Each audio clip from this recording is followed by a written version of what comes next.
Hello guys, welcome back to my YouTube video. आज का topic बहुत ज़्यादा इंपॉर्टेंट होने वाला है। आज इस टॉपिक में हम समझने वाले हैं कि डाइवोर्स के जो कंटेस्टेड डाइवोर्सेस के ग्राउंड्स क्या क्या हो सकते हैं। टोटली दोस्तों 10 ग्राउंड्स होते हैं जिसके ऊपर आप कंटेस्टेड डाइवोर्स फाइल कर सकते हैं। पहला डाइवोर्स का जो ग्राउंड है जिसके आप हम डिस्कशन करेंगे वो है एडल्ट्री।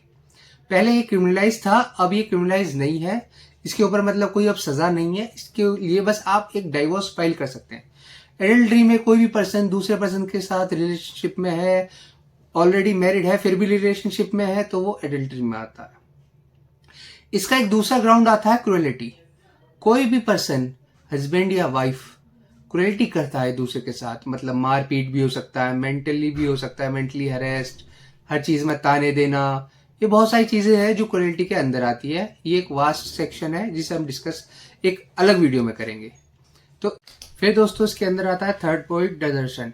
डेजर्शन का मतलब होता है कि कोई भी स्पाउस छोड़ के जा चुका है, कि हस्बैंड या वाइफ में से कोई भी है वो आपको छोड़ के बिना बताए चले गया है। कहाँ है, किसी कहाँ नहीं है, किसी को नहीं पता। आप फोन करके बुलाते हैं पर वो वापस नहीं आना चाहता, वो दूर ही रहता है। तो इस ग्राउंड पे भी आप एक डाइवोर्स फाइल कर सकते हैं। दोस्तों फोर्थ ग्राउंड है अपोस्टेसी। इसका मतलब क्या होता है कि किसी ने, हस्बैंड या वाइफ ने अपना रिलीजन चेंज कर लिया है।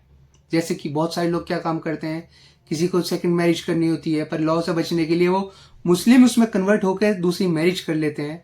कि मुस्लिम मैरिज में अलाउड होता है कि 2 वाइफ रखना, 3 वाइफ रखना, तो इसलिए बहुत सारे लोग रिलीजन चेंज कर लेते हैं। पर ये हिंदू लॉ में एक कंटेस्टेड डाइवोर्स का पार्ट है और एक ये कंटेस्टेड डाइवोर्स का रीजन हो सकता है।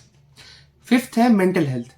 मेंटल हेल्थ कैसे है कि जो हस्बैंड या वाइफ में से मेंटली अनफिट है, बहुत सारी चीजें ऐसी है, वो डिसीजन नहीं ले पा रहा है, अपने तरफ से कुछ नहीं कर पा रहा है, मेंटली इल है, इस ग्राउंड पे भी आप डाइवोर्स फाइल कर सकते हैं कंटेस्टेड। फोर्थ है लेप्रोसिस। इसका मतलब है एक तरह का स्किन डिजीज जो नर्वस सिस्टम पे इफेक्ट करता है। इसका एक छोटा सा एग्जांपल आपको देता हूं। कोई हस्बैंड या वाइफ में से किसी को हो जाता है बाई चांस, और काफी यंग एज पे है, कि नर्वस सिस्टम काम नहीं कर रहा है, ठीक है, स्किन डिजीज है, वो क्योरेबल नहीं है, तो ऐसे इस पे भी आप कंटेस्टेड डाइवोर्स फाइल कर सकते हैं। इस केस में भी कि मेरी पूरी लाइफ बची हुई है, मैं इसके साथ नहीं रह सकता है, नहीं रह सकती, और मैं अपनी लाइफ को आगे बढ़ाना चाहती हूँ, तो इस ग्राउंड पे भी आप डाइवोर्स फाइल कर सकते हैं। वनरल डिसीज। वनरल डिसीज क्या होते हैं कि जो भी डिसीज जो सेक्सुअली ट्रांसमिटेड हो, जैसे कि HIV, एड्स, या और भी बहुत सारे एलर्जीज जो सेक्सुअली ट्रांसफर हो सकती है, और आपको पता लग जाता है कि आपके पार्टनर को ये प्रॉब्लम है या ये डिजीज है, तो उस ग्राउंड पे भी आप डाइवोर्स फाइल कर सकते हैं। और हमारा 8th पॉइंट है रिनंसिएशन ऑफ द वर्ल्ड।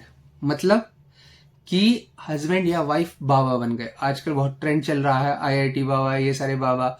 अगर बाई चांस कोई भी हस्बैंड या वाइफ में से ये काम करता है कि चले जाता है कि मुझे स्पिरिचुअलिटी की तरफ जाना है, या फिर अब मैं इस मोह माया से दूर जाना चाहता हूं, और वो बाबा बन जाते हैं, उस बिहाफ पे भी आप डाइवोर्स फाइल करके कंटेस्टेड डाइवोर्स ले सकते हैं।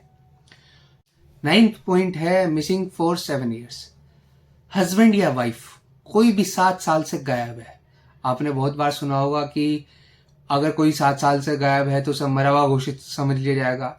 तो यही कंटेस्टेड डाइवोर्स का जो 9th पॉइंट है, यही है कि हस्बैंड या वाइफ में से 7 ईयर्स से कोई घर आया ही नहीं, किसी को उसकी कोई खबर है ही नहीं कि जिंदा है, मर गया है, कहाँ नहीं, किसी को कुछ नहीं पता। उस ग्राउंड पे भी आप कंटेस्टेड डाइवोर्स फाइल कर सकते हैं। और जो 10th पॉइंट है वो है जुडिशियल सेपरेशन, कि आपने जुडिशियल सेपरेशन लिया हुआ है कोर्ट से और आप बहुत टाइम से अलग रह रहे हैं, उस बिहाफ पे भी आप कंटेस्टेड डाइवोर्स फाइल कर सकते हैं।